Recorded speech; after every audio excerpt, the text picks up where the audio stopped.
What's up, everybody? This week we are chatting with my good friend Dan Martell. He's a serial entrepreneur, investor, former founder of Clarity. He's a guy who's a perfect example of someone who's overcome all the odds to achieve success.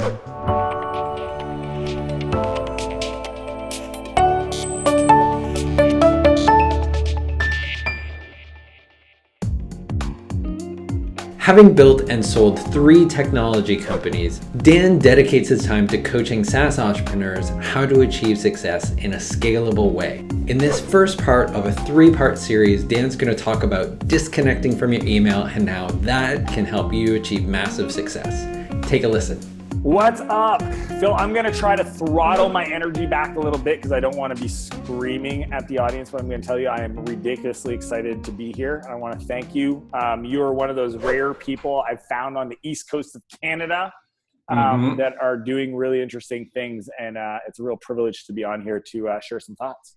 Yeah, and let's dive into it because I know we've got a short time, and I know you've got 3 really key important things that you want all entrepreneurs to know in growing and scaling their business. So yeah, let's dig into it. Yeah. So, I mean, first off, people need to understand the context. Yes, I've done this tech software things, but like out of the 5 companies I've started in my career, the first 2 are complete failures. So there's really no challenge that somebody might be going through that I haven't experienced. I've had everything from key co-founder quitting to Facebook changing their API and essentially making our product go to zero after raising money from investors. I've dealt with personal challenges in my own life. You know, as a kid, I got in a lot of trouble. I call it a colorful childhood. And, you know, I've built a service business. I've invested in non-tech, tech companies. I get the privilege every day of being around incredible entrepreneurs. You know, Mark Cuban invested in my last company. Richard Branson invited me to spend a week with him at his home in Switzerland. So, super blessed and feel privileged and lucky, man. So like, just so people know, I get where you're at. What I want to do in this session is really just add as much value. I think, Phil, when we first met in person over lunch, same thing. I mean, you saw, like, that's just how I am. When people make the time, I want to make sure I give as much as I can. So yeah, there's 3 things. If you're frustrated in your business because see, this is the key is people, I don't think that people have a hard time with work. I just think they have a hard time with finding the time to do the things that are going to get them out of doing the work that is holding them back. So what I want to talk about, which is kind of the 3 levers of getting true freedom in your business. And if you do these 3, there's 3. If you do 1, you're just going to be rocking. But if you do all 3, I guarantee at least, probably more, but at least a day back in your week, a full friggin' day for the rest of your life.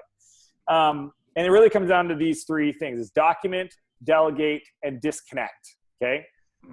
So why don't we start with delegate? And you know, I mentioned, you know, Richard Branson, which was where this idea really came from. So the disconnect was, you know, when I got invited to hang out with him, and just so you all know, when I got the email, I thought it was an April Fool's joke. It was like, it wasn't April, but I was like, maybe somebody got the dates wrong. Like, who the fuck would invite me to spend time with? And I was like, and even until I was in Switzerland, in his home, which was essentially a 16-bedroom chalet, it wasn't until just small. You know, 10 staff, you know, full-time masseuse. It wasn't until I saw him come out of the stairwell in the morning, the day after I arrived, that I was like, holy shit, it's actually him. So don't think that I'm not like the biggest fanboy in the world. I mean, literally, you know, Screw It, Let's Do It is probably one of the first, or Losing Your Virginity was probably the first business books I ever read. So it was surreal. But what I wanted to learn there is obviously connect and see how he worked, but really, how did he operate? How did he lead? I mean, a guy that has 200, 300 companies and co-CEOs and all, and a bunch of different interests, how does he operate? And it was there that I learned his process, where he essentially has a full-time assistant that follows him around the world, that acts as a buffer to everybody that has demand on his time. Okay. So I think of it as like, kind of like, if you had your own, like, you know, those guards that sit outside like the palace with their rifles and a gun. If you had somebody like that was willing to say, stop, what is your purpose here? That is what I'm talking about from really disconnecting. And the analogy is kind of similar, that if I had an office on Main Street and I was open to every person walking by to just walk in and come into my office and say, hey, what's up? Hey, how's it going? Hey, do you have a minute? Hey, do you want to come to this? Hey, like, you wouldn't allow them to do that. You would have a secretary sitting out front stopping and say, what do you want? Right? But every day we do that with our inbox, every day.